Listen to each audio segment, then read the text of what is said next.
बिस्मिल्लाहिर्रहमानिर्रहीम नहमदुहु व नुसल्ली व नुसल्लिम अला रसूलिल करीम अम्मा बाद फ़अऊज़ु बिल्लाहि मिनश शैतानिर रजीम बिस्मिल्लाहिर्रहमानिर्रहीम। हिकिड़ो वाक़ियो ईंदो आहे त हिकिड़ो शख्स बखील हुयो ॾाढो। पोइ उन पंहिंजी घरवारीअ खे चयो त तूं जेकॾहिं कंहिंखे बि का बि शइ ॾिनी त तोखे तलाक आहे।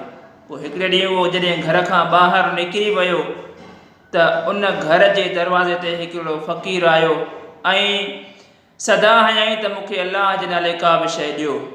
त उन जी घरवारीअ कुझु खणी करे उनखे ॾिनो ऐं हू फ़क़ीर उहा शइ हथ में खणी रस्ते सां वञी रहियो हो ऐं उन ई रस्ते सां उहो बखील बि वापसि घर ॾांहुं अची रहियो हो।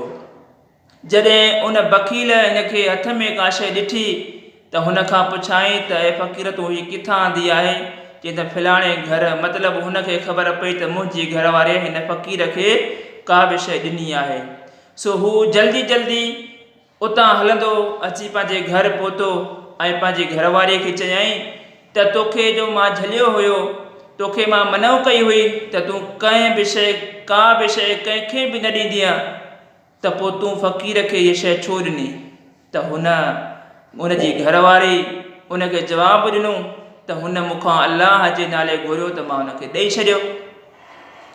त हुन कावड़ में अची वियो, उहो बखील कावड़ में अची वियो, गुस्सो कयईं ऐं हुनखे चयईं त हिन तंदूर जग में बाहि ॿरी रही हुई, हिन तंदूर में तूं घिरणो आहे तोखे साड़ींदुसि। त उनजी घरवारीअ छा कयो, ज़ेवरात पाए ऐं सुठा कपिड़ा पाए तयारु थी। हुन चयुसि त ज़ेवरात लाइ तूं त सड़ी वेंदीअ, भला मुंहिंजो ज़ेवर मुंहिंजो सोन जो थी साड़ी। त हुन चयो त जंहिं मां ख़ालिक़ हक़ीक़ी सां मिलण वञी रही आहियां त उन सां सींगार करे त वञी मिलां। त उन छा कयो, उन ज़ेवरनि समेत कपिड़नि भलनि समेत उन तंदूर में वञी पंहिंजो पाण खे विधो। हुन वरी बखील छा कयो, उन तंदूर जे मथां ढकु ॾेई छॾियो ऐं 3 ॾींहंनि खां पोइ जॾहिं उन बखील ढकु खोलियो त हू ॾिसंदे ई हैरान थी वियो त ही कहिड़ी कड़ी मुआजिरा आहे जो मां हुनखे ॿरंदीअ बाहि में विधो। मां त सम्झो त इहा सड़ी वेंदी, पर हूअ त सही सलामत आहे। सो दोस्तो अज़ीज़ो, त हुन खां जॾहिं पुछाईं त तोखे छाजे करे कुझु न थियो, त हुन चयो त मां जंहिं जे नाले शइ ॾिनी हुई त उन ई मुंहिंजी हिफ़ाज़त फरमाई। छो दोस्तो अज़ीज़ो, हज़रत बीबी आसिया रज़ी अल्लाह ताला अन्हा जो वाक़ियो ईंदो आहे, जेका फ़िरऔन जी घरवारी हुई।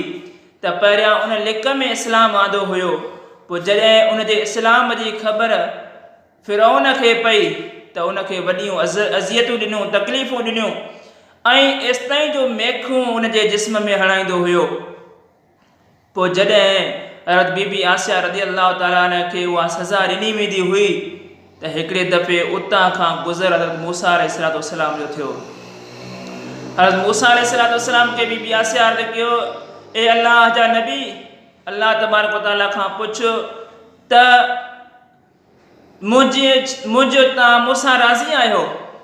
अल्लाह तबारक व तआला खां जॾहिं हज़रत मूसा अलैहिस्सलाम पुछो त हज़रत मूसा अलैहिस्सलाम खे अल्लाह ताला फरमायो त ही मलाइक जेके मुंहिंजा मलाइक आहिनि, इहे बि बीबी आसिया जे इन कम ते फ़ख़ुरु था कनि ऐं मां बि अल्लाह तबारक व तआला पाण फरमायो त मां बि इन जे कारनामनि ते फ़ख़ुरु करे रहियो आहियां। जॾहिं इहा ॻाल्हि हज़रत मूसा अलैहिस्सलाम बीबी आसिया खे ॿुधाई ऐं पाण फरमायो त हाणे अल्लाह तबारक व तआला हुकुम फरमायो आहे जेका शइ मूंखां घुरणी थी त मूंखां घुर।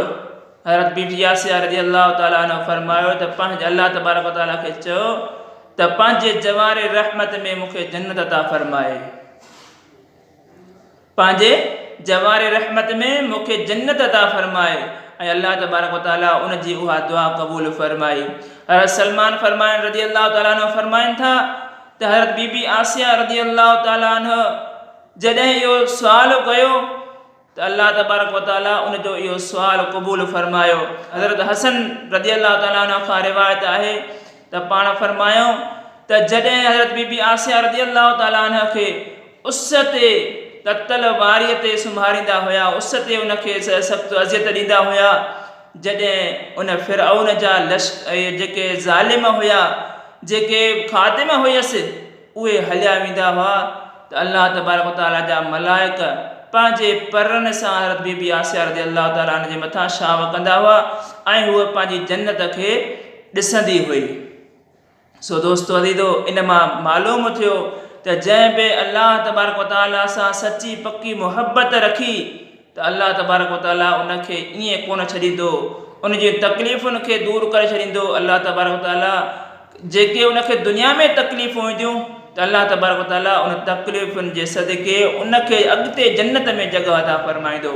सो असांखे बि जेकॾहिं का मुसीबत पहुचे थी, इस्लाम ख़ातिर का तकलीफ़ पहुचे थी त अल्लाह तबारक व तआला उन जो अजुर असांखे अॻिते अता फरमाईंदो। सो असांखे हर तकलीफ़ ते अल्लाह तबारक व तआला जो शुक्र बि अदा करणु घुरिजे, सब्र बि करणु घुरिजे ऐं अल्लाह तबारक व तआला खे राज़ी करण जी कोशिशि कयूं। वमा अलैना इल्लल बलागुल मुबीन।